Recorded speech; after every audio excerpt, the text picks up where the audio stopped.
We're now joined by Patrick Legland, who is Global Head of Research at Societe Generale.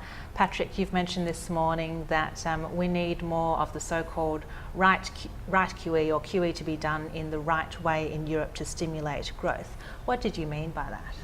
You're absolutely right. Europe economic growth has been extremely muted in the last few years. There is a need for ECB to do something, but they need to do it, if I may say, the right way. You have seen a lot of remarks saying that virtually ECB should do the same thing as the Fed. To a certain extent, it's wrong because the Fed has been acting directly through financial markets.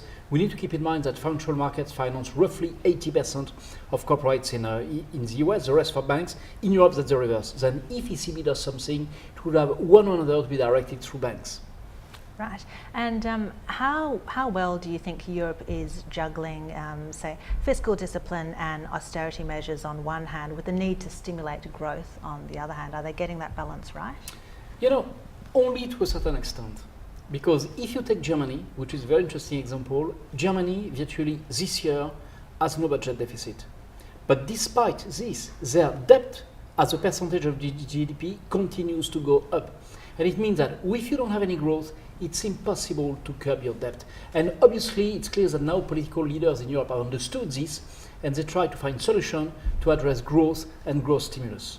Right. And what are some of your greatest concerns in terms of near-term threats to financial stability in the EU? Could we include, say, the Ukraine in your list of concerns?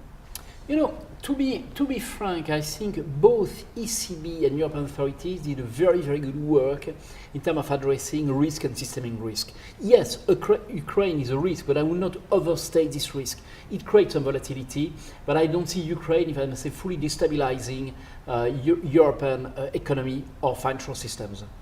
Thank you, Patrick. That was Patrick Legland, Head of Global Research at Societe Generale, and I'm Jane Searle for The Street.